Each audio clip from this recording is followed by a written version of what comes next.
Y el sistema electoral guatemalteco contempla la figura de las juntas electorales, que son conformadas por la ciudadanía en general. La ley electoral y de partidos políticos establece como requisito para los integrantes de estos órganos no tener ningún vínculo político.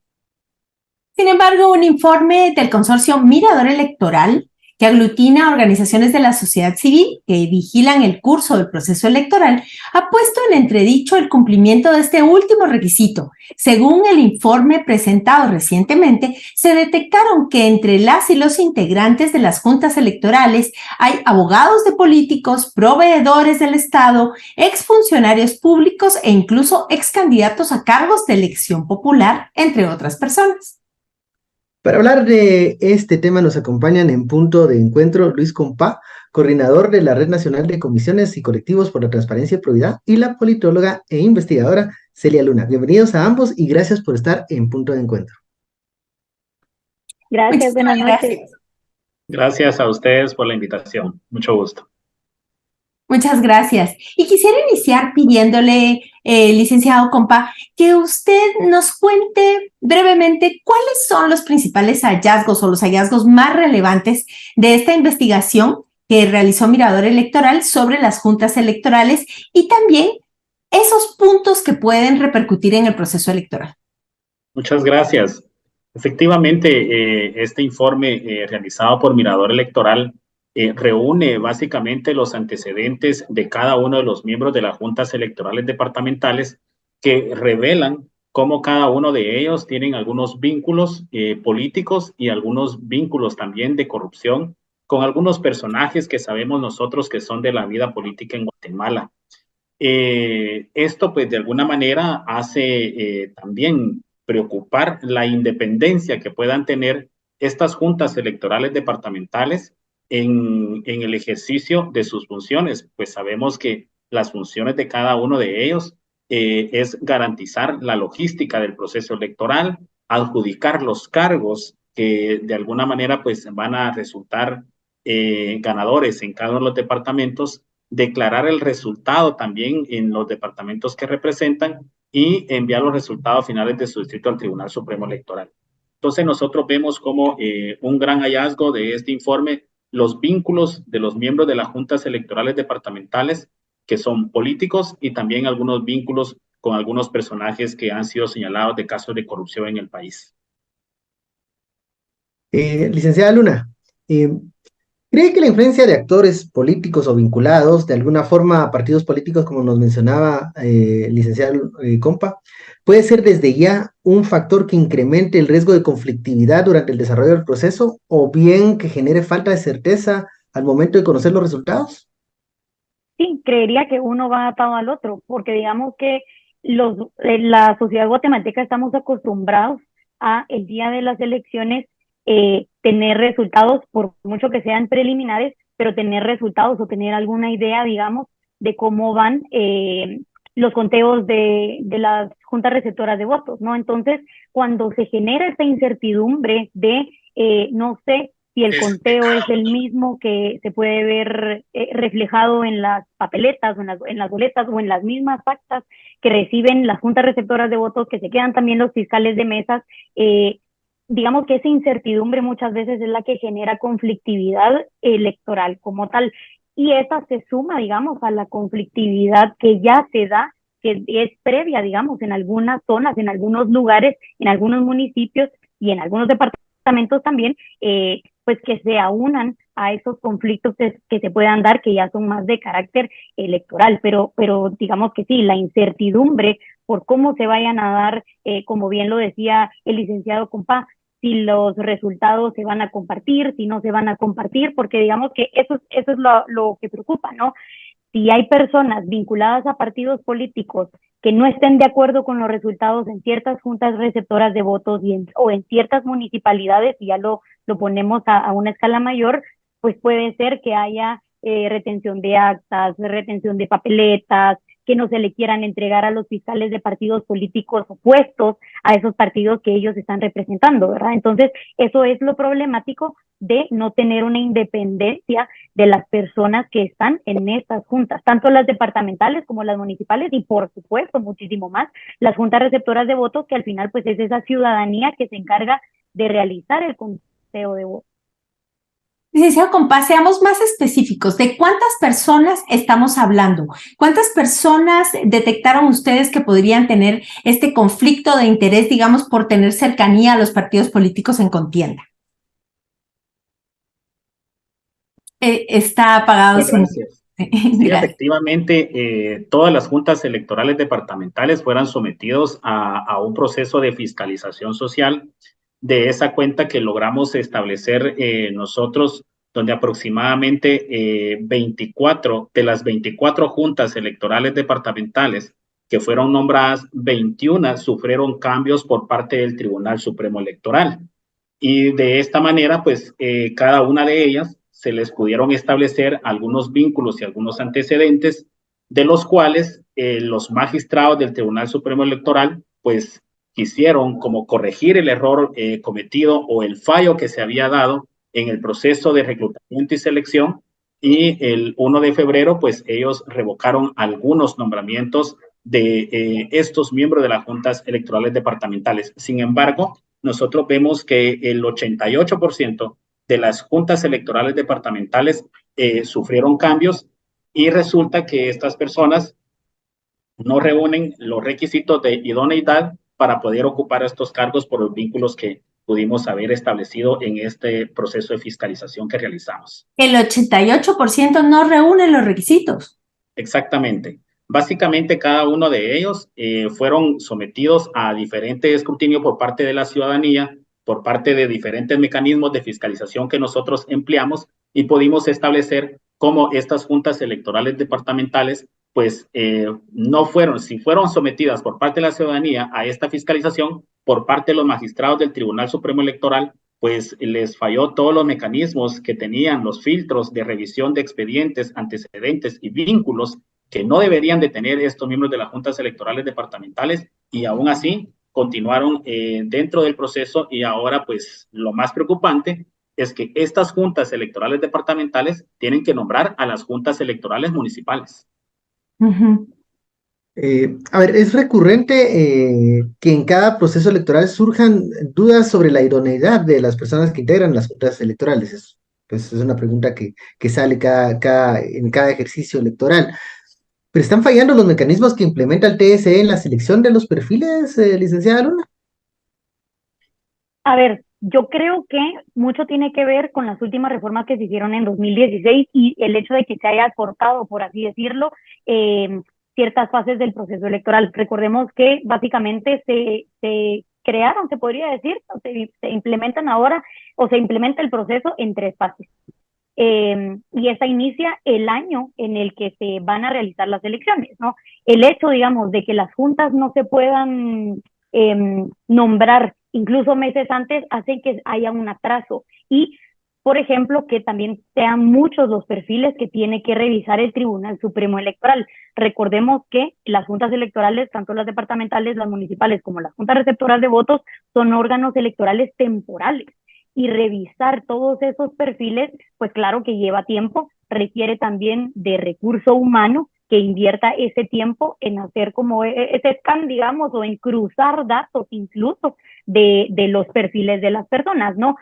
Sin embargo, creo que también hay que decirlo, no es la primera vez que se da, digamos, que ciertos casos de conflicto de interés, pero por supuesto que a lo que hay que llamar es a que el Tribunal Supremo Electoral pueda evitar, ¿no? Pues sí, decir,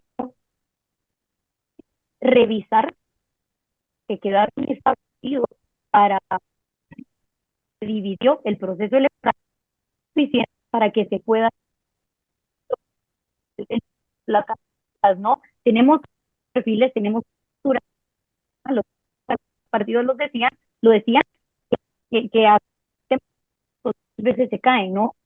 Ver cómo se da qué tiempo se está la recepción de perfiles, y si no sería bueno. Yo recuerdo algunas lo han dejado, que incluso las juntas departamentales, por ejemplo, se pueden con 6 meses Licenciada antes. Luna, no sé si soy yo, pero le oigo muy entrecortado. No sé, ven si ustedes le escuchan bien a la licenciada. También se escucha un poco así. Creo que pueden ser los audífonos que se pueden haber quedado sin suficiente batería. Tal vez pedirle que nos vuelva a dar su respuesta, licenciada.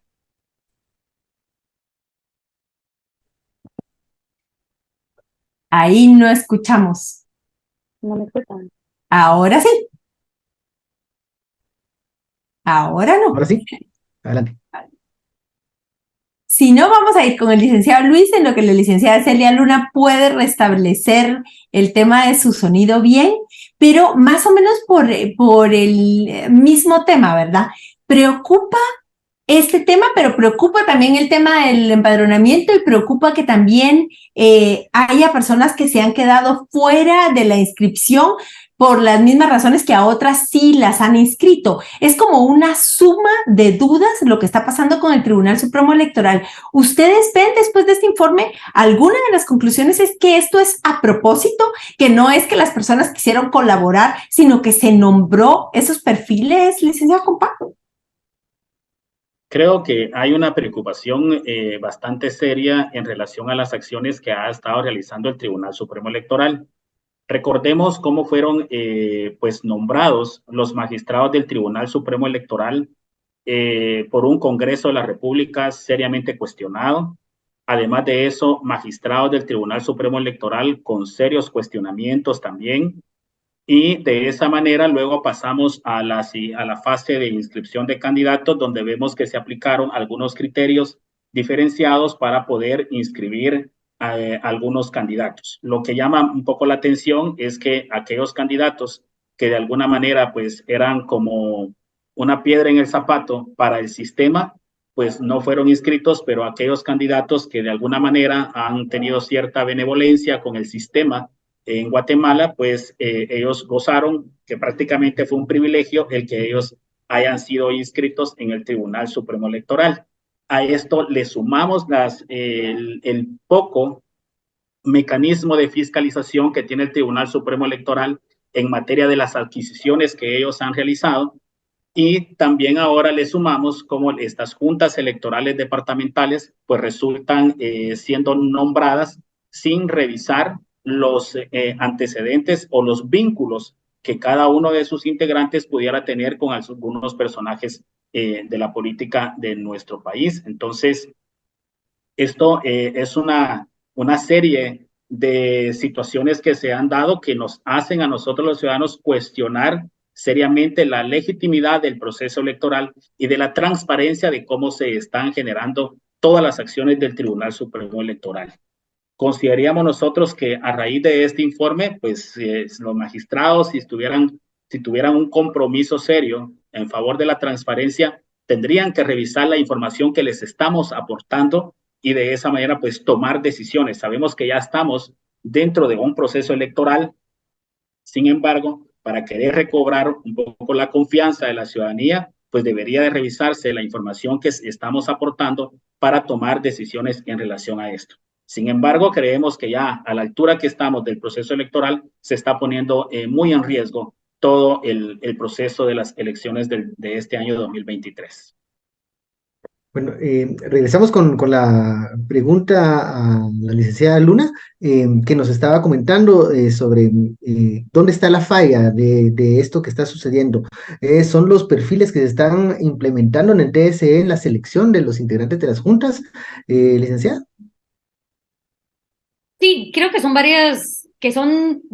son diversas las variables, ¿no? Yo les comentaba los tiempos que se tienen ahora que tenemos un nuevo calendario electoral a raíz de las reformas que se hicieron en 2016, ya sería el segundo año, las segundas elecciones en las que implementamos este calendario, pero pues sí vemos que los tiempos son un poco apretados y definitivamente también los perfiles que se reciben, ¿no? Y eso nos lleva también a cómo se hace el llamado por parte del Tribunal Supremo Electoral para que pues diversos perfiles, diversos candidatos, candidatas puedan participar como miembros de estas juntas, tanto las departamentales como las municipales y por supuesto las juntas receptoras de votos. Digamos que no se ve un llamado tan público, no se ve el Tribunal Supremo Electoral poniendo pues comunicados de prensa, para llamar a la ciudadanía que pueda participar, claro, con ciertos perfiles, ¿verdad? O ciertos requisitos que deban llenar, pero sí es importante que ustedes, que yo, que todas las personas que quisieran participar como miembros de juntas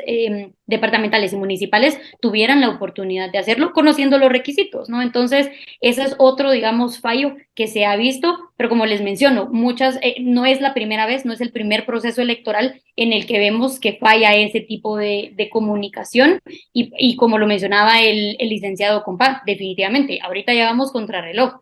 Los mismos magistrados del Tribunal Supremo han dicho que por lo menos se tienen que tener las juntas municipales juramentadas 2 meses antes de las elecciones y 2 meses antes es en 5 días.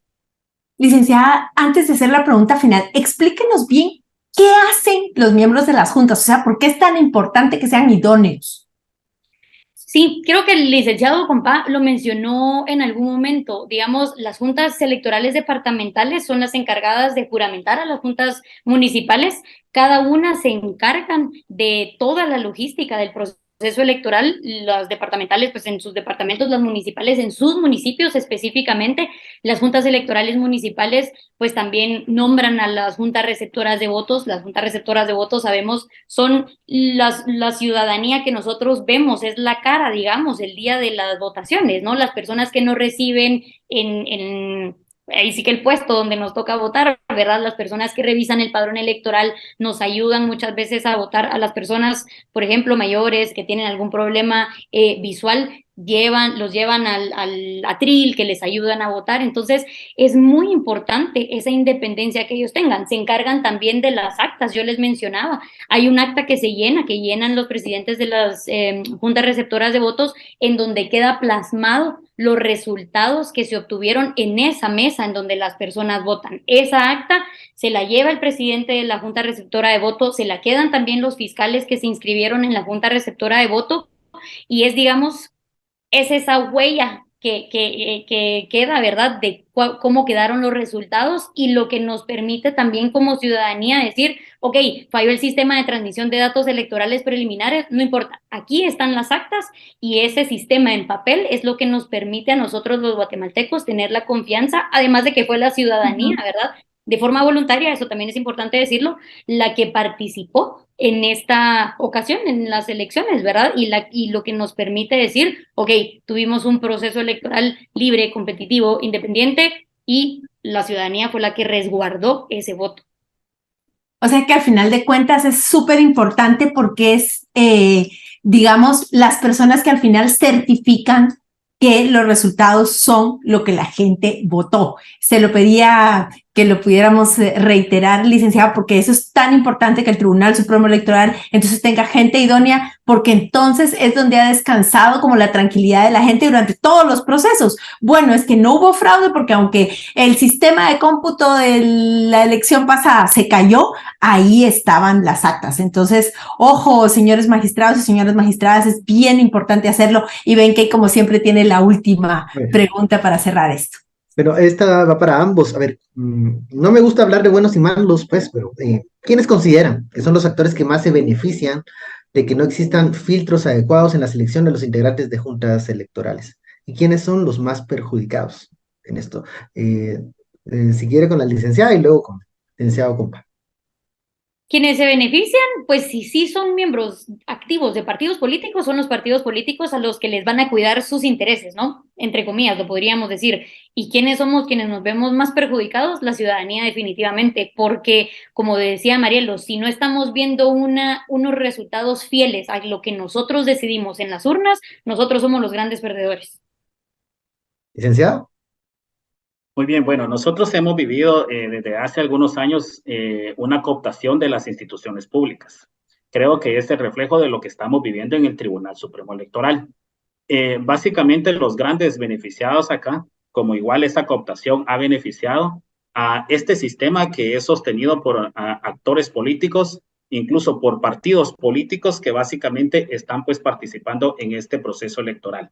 Entonces, los grandes beneficiados serían estos partidos políticos que han sostenido el sistema de corrupción e impunidad en Guatemala y que han estado actuando en favor del oficialismo desde el Congreso de la República.